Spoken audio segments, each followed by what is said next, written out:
we are confronted with nature's wealth all over the world, in countless ecosystems and many forms, on land, in the water, in the desert, and in the forest.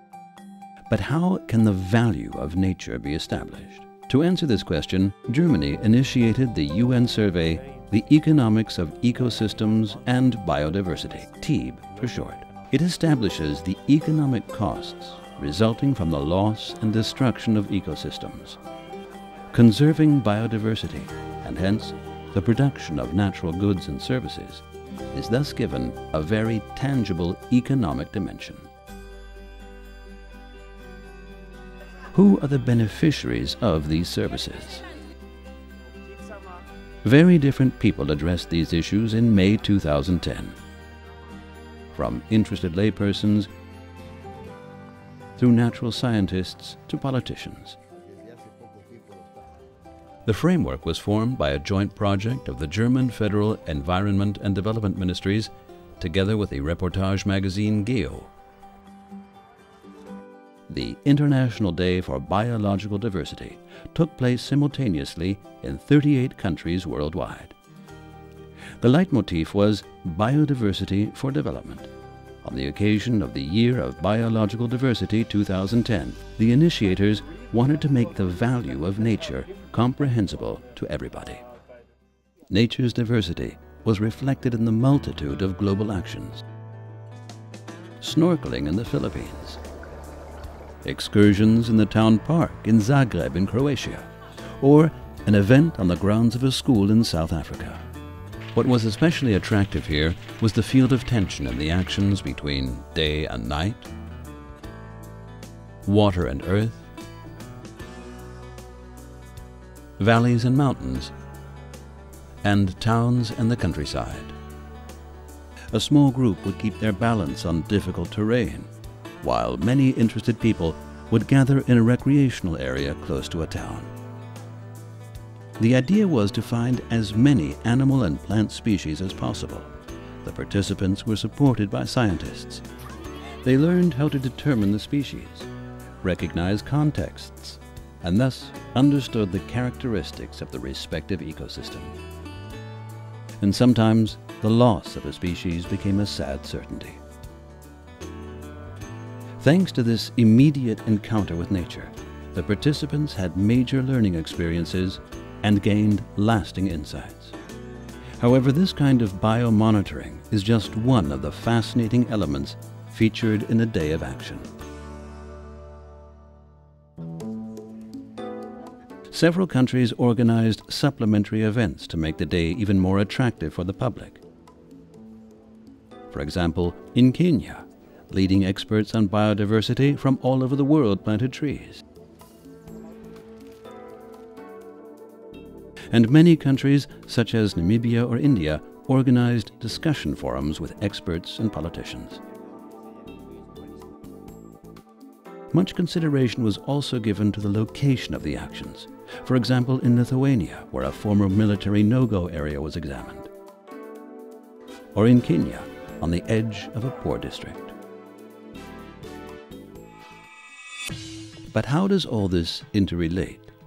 The mosaic of the action days at 38 places shows that the value of nature has several dimensions. Ecosystems are the basis of our life. They secure our food. Plants grow on their ground, and fish live in their water. Owing to non-sustainable fishing practices, the global fisheries industry loses $50 billion a year. In contrast, the benefits people draw from the existence of intact coral reefs every year has been put at $172 billion. Agriculture depends on bees and other insects as pollinators.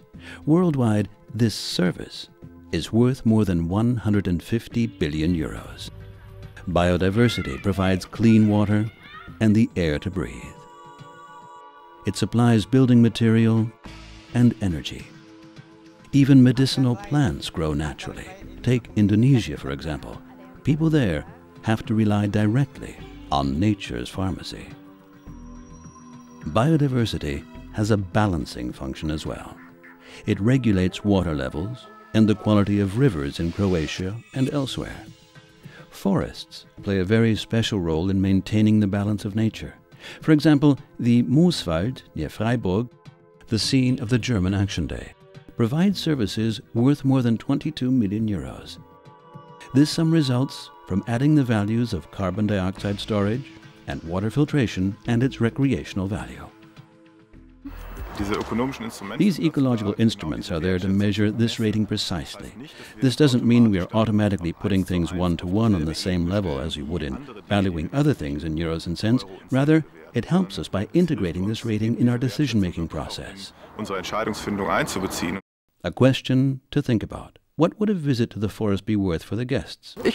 I could imagine €5 if all others joined in. I would imagine €2. Well, I really don't know, but I think it would be €20. Many people depend directly on the forest's services. For example, the annual economic performance of intact mangrove forests is more than €2,000 per hectare, much more than could ever be achieved by logging them.